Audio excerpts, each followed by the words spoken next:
sometimes in life we face disappointments. A door we were hoping for suddenly shuts in our face.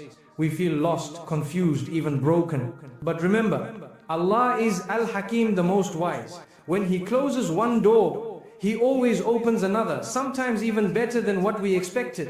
Today, I want to share 5 key lessons we must remember when facing setbacks. Trust in Allah's plan, my beloved brothers and sisters. How many times have we made plans, dreamed of something, and worked so hard, only to see it slip right through our fingers? We feel disappointed, we question why things didn't go our way, and sometimes we even feel broken. But let me remind you, Allah never does anything without wisdom. His plan is always better than ours. Allah says in the Quran, perhaps you dislike something and it is good for you, and perhaps you love something and it is bad for you. Allah knows while you do not know. Let's pause for a moment.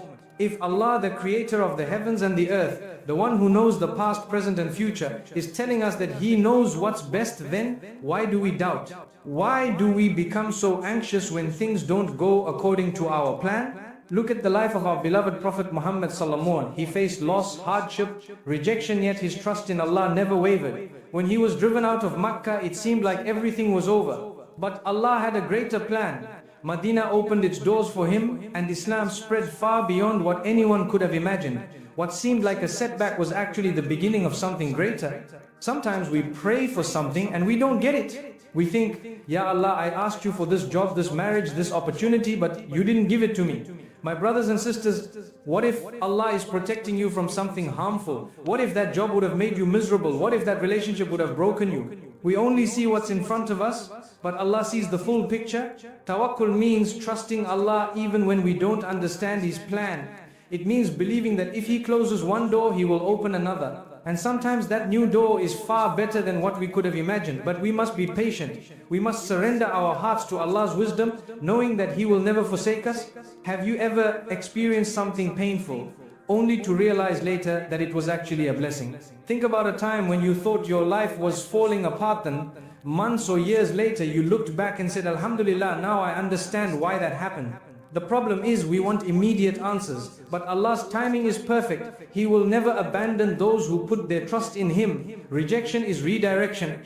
My beloved brothers and sisters, how many times have we set our hearts on something, maybe a job, a business opportunity, a marriage proposal, and just when we think it's about to happen, the door slams shut. We feel rejected, disappointed, and sometimes even ask, why me, Ya Allah? But what if I told you that rejection is not the end, it's actually redirection? What if I told you that Allah in His infinite mercy is guiding you towards something even better? Look at the story of Prophet Yusuf A.S. As a young boy, he had dreams of greatness, but what happened? His own brothers betrayed him. He was thrown into a well, sold as a slave, and later imprisoned for a crime he didn't commit. From the outside, it looked like his life was filled with one rejection after another. But was it really rejection? No, my brothers and sisters. It was Allah's way of redirecting him to something far greater. Each closed door was leading him towards his ultimate destiny, becoming a minister in Egypt and reuniting with his family in a way no one could have imagined. Now imagine if Yusuf A.S. had given up in the well. Imagine if he had lost hope in prison. But he didn't. He remained patient and Allah elevated him. And that's the lesson for us. When we face rejection, we must not despair. Instead, we must trust that Allah is guiding us towards something better, even if we don't see it right away. Sometimes a job rejection feels like a major setback. But what if that job would have led you away from your deen? Sometimes a relationship doesn't work out and we feel heartbroken. But what if Allah is protecting you from years of pain and hardship? How many people have cried over something they lost, only to realize later that it was the best thing that ever happened to them? My brothers and sisters, rejection is not failure. It is Allah's way of saying, I have something better for you. But the problem is, we become so attached to our own plans that we fail to see the bigger picture. We cry over a closed door without realizing that Allah is preparing to open a much bigger, much more beautiful one. If you reflect on your past, you will find moments where you thought you lost everything, only to later say, Alhamdulillah, now I understand why that happened. This is why we must learn to surrender to Allah's will, to trust in His timing, and to believe that every rejection is in reality a redirection to something far greater. Keep making dua, supplication. My beloved brothers and sisters, how many times have we made dua asking Allah for something only to feel like nothing is happening? We raise our hands, we pour our hearts out, we shed tears, yet the situation remains the same. And sometimes shaitan whispers to us, why are you still making dua? It's not working. But my brothers and sisters, never fall into that trap. Dua is never wasted. The moment you lift your hands and call out to Allah, He hears you. He knows what you are asking for, and He is preparing the best answer for you. Allah Himself says in the Quran, call upon me, I will respond to you. Surah Ghafir 40 to 60, this is a promise from Allah. But here's where we need to correct our understanding. Allah's response doesn't always come in the way we expect. Sometimes He gives us exactly what we ask for. Other times He delays it because the right time hasn't come yet. And sometimes He gives us something even better than what we were asking for. Look at the story of Prophet Zakaria A.S. He made dua for a child for years. He was old, his wife was unable to conceive, and people probably thought it was impossible. But did he stop making dua? No! He kept calling out to Allah with sincerity and conviction. And when the time was right, Allah granted him Yahya Alasi, one of the most pious and righteous sons in history. Now imagine if Zakaria A.S. had given up after a few years thinking, maybe Allah isn't listening. But he knew Allah always listens. The delay was not a denial. It was a test of patience, a process of preparation. Sometimes we ask Allah for something, but we don't see the bigger picture. A young man makes dua for a certain job, but Allah knows that job would take him away from his deen. A sister prays for a certain marriage, but Allah knows it would bring her pain. So He redirects them to something better. But because we don't see it immediately, we think our dua is not accepted. My brothers and sisters, dua is not just about asking, it's about building a connection with Allah. It's about surrendering to Him, trusting Him, and knowing that He will always do what's best for us. The Prophet Muhammad ﷺ said, dua is the weapon of the believer. A weapon against what? Against despair, against hopelessness, against the traps of shaitan. No matter how difficult life gets, as long as you have dua, you have hope. And here's something beautiful. Sometimes when you make dua, Allah removes a calamity from your life that you didn't even know was coming. He saves you from harm, protects you from a hardship that you never even saw. So even when you don't see the result of your dua right away, know that it is working in ways you cannot imagine. But here's the key. Never stop making dua. Never think, I've asked enough. The doors of Allah's mercy are always open, and as long as you keep knocking, He will answer in the way that is best for you. Patience brings reward, my beloved brothers and sisters. We live in a time where everything is fast-paced. If we send a message, we expect an instant reply.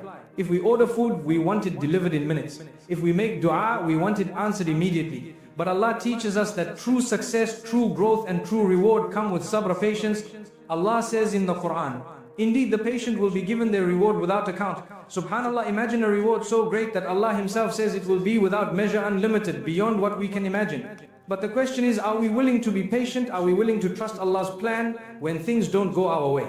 Look at the lives of the prophets. Every single one of them had to go through hardship, yet they remained patient and Allah elevated them. Take the example of Prophet Ayyub alayhi. He had everything, wealth, health, family, but Allah tested him with severe illness, loss of wealth, and the departure of his loved ones. His condition became so difficult that people abandoned him. But did he complain? Did he say, Ya Allah, why me? No, he remained patient. And what happened? After years of hardship, Allah restored everything he had lost and gave him even more. Now, my brothers and sisters, think about your own life. How many times have you been tested? Perhaps with financial struggles, health issues, loss of a loved one, or emotional pain. It hurts, we cannot deny that. But remember, your patience is not in vain. Allah is watching and He will compensate you in ways you cannot imagine. Sometimes we don't understand why certain things happen to us. We lose a job, we face betrayal, we struggle with our studies or relationships. But what if these hardships are actually blessings in disguise? What if Allah is using these difficulties to purify us, to bring us closer to Him, and to prepare us for something far greater? A farmer does not plant a seed and expect fruit the next day. He waits, he nurtures, he remains patient. The same way, when Allah is preparing something great for you, He may test you first. He may delay something so that when it finally comes, it is far better than what you had imagined. And remember, patience is not just about enduring hardship, it's about how you respond to hardship. Some people face a little difficulty and immediately complain. Others face massive struggles but say, Alhamdulillah, Allah knows best. Which one do you think Allah will reward more? The Prophet Muhammad ﷺ said, amazing is the affair of the believer. Everything that happens to him is good. If something good happens, he is grateful and that is good for him. If something bad happens, he is patient, and that is good for him. Sahih Muslim. So, no matter what happens, you win. If life is easy, say Alhamdulillah. If life is tough, say Alhamdulillah and keep going. Because the harder the test, the greater the reward. And always remember, this world is temporary. The struggles you face today will not last forever. But the reward of your patience, whether in this world or the next, will be everlasting. Keep moving forward. Never lose hope. My beloved brothers and sisters, how many times have we faced moments in life where we felt like giving up? Where we thought, I can't do this anymore, I'm too tired, nothing is working out for me. But I want to remind you today, as long as you are breathing, Allah's mercy is still with you. No matter how many times you fall, no matter how dark your situation seems, you must keep moving forward. Shaitan wants you to lose hope. He whispers, you've made too many mistakes, there's no way back for you. He makes you think your sins are too big, your problems are too heavy, and your life is too broken. But let me remind you of a powerful verse from the Quran that should give every single one of us hope. Say, O my servants who have transgressed against themselves by sinning, do not despair of the mercy of Allah. Indeed, Allah forgives all sins. Subhanallah, look at the love of Allah. He is telling you, and no matter what we have done, no matter how far we have strayed, not lose hope. Sometimes we don't see progress immediately. We think, I've been praying for years, why isn't my situation changing? But my brothers and sisters, sometimes the delay is part of the blessing. If you plant a seed today, you won't see a tree tomorrow. But if you keep watering it, nurturing it, and waiting patiently, one day it will grow into something beautiful. Life works the same way. Keep moving forward. Keep trusting Allah. Even if all you can do is crawl. Even if all you can do is make dua with tears in your eyes, make dua. But never ever lose hope. Because the help of Allah is always nearer than we think